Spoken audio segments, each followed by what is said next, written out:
It was supposed to be a triumphant return to the spotlight. Instead, it turned into one of the most humiliating public moments in Meghan Markle's already turbulent public image.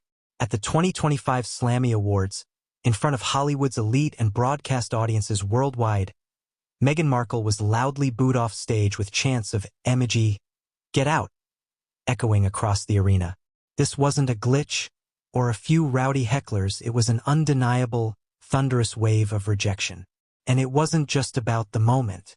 It was a culmination, a verdict, a message from the industry and the public alike. They've had enough. The crowd's reaction wasn't sudden or unprovoked, it was simmering long before her stilettos touched the stage. As Meghan appeared on the screen backstage before her entrance, murmurs and jeers started to bubble from the front row all the way up to the cheap seats. When she finally stepped into the spotlight, what should have been a glittering entrance turned into a spectacle of mockery. The applause light may have blinked, but the crowd chose defiance. Boos drowned out the music. Her lines were barely audible over the chants. "Meg, get out." They weren't whispered.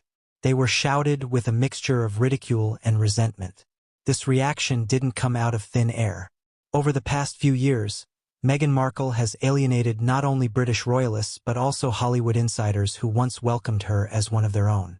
Former friends, producers, directors, and even studio executives have reportedly described her as difficult, entitled, and impossible to work with.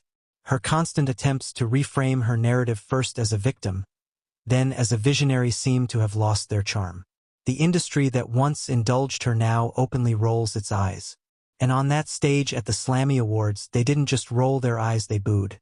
What made it even more awkward was the tone-deaf nature of her speech.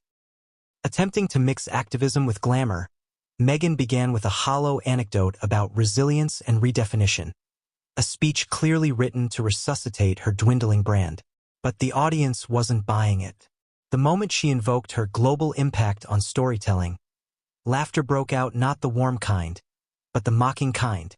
A few A-listers in the front row reportedly looked away, uncomfortable, while others pulled out their phones to capture what was unfolding. A train wreck in real time. This wasn't an isolated reaction, it reflected a wider shift in public sentiment. Meghan's reputation has plummeted, not just in tabloids, but in the very circles she once counted as allies. From her failed Spotify deal, where insiders accused her of being uninterested and unprofessional, to Netflix executives allegedly regretting their partnership after the lukewarm reception of her and Harry's docuseries, Meghan's media presence has gone from high value to high risk. The industry is done walking on eggshells. They're done pretending. And the irony? Meghan walked onto that stage expecting admiration. She wasn't there as a nominee. She wasn't there as a host. She was a surprise presenter, meant to elevate the show's ratings. What the producers didn't calculate was just how deep the public fatigue around her had grown. According to insiders, several staff members warned event organizers against letting her appear unannounced, and now, post-event, internal memos are reportedly flying, with executives calling the move a disaster.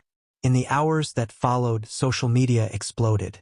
Clips of her being booed off the stage went viral within minutes. The hashtag #MegGetOut trended globally. TikTokers dissected the moment, lip readers analyzed her visible frustration, and Twitter was flooded with posts like, "Meghan really thought she could waltz back into relevance?" And, "This is what happens when the world catches on." Even once sympathetic journalists admitted on live broadcasts that the moment felt like a collective eye-roll turned riot. And perhaps the most damning part? Meghan left the venue before the show ended. According to credible reports, she exited through a side entrance and was driven off without speaking to press or backstage crew. Gone was the usual wave, the posturing, the carefully curated PR shots. No glam squad, no interviews. Just silence and the echo of boos still reverberating through the internet. This isn't a tabloid spin. This isn't some fanfiction takedown. This happened, and the footage is undeniable. Meghan Markle, once hailed as the modern fairytale princess, is now seen by many as the architect of her own undoing. The Slammy Awards 2025 didn't just mark a low point, it marked a turning point. The world isn't just skeptical anymore. It's vocal, and it's finally laughing back. The fallout was swift and brutal. Within hours, media outlets from Los Angeles to London picked up the story, and by morning, it wasn't just social media feeding the frenzy, it was mainstream news. The Guardian called it a shocking rejection from the very crowd that once applauded her ascent. Variety described it as a seismic moment in celebrity culture. Even the Times weighed in, stating bluntly, "Meghan Markle's era of borrowed royalty is over." And as the dust settles, the message is painfully clear. Meghan no longer controls the narrative. Her attempts to rebrand from duchess to activist to media mogul now feel less like evolution and more like desperation. Where once there was mystique, now there's mockery. The very people she tried to inspire now see through the carefully polished image, and what they see doesn't sit well anymore.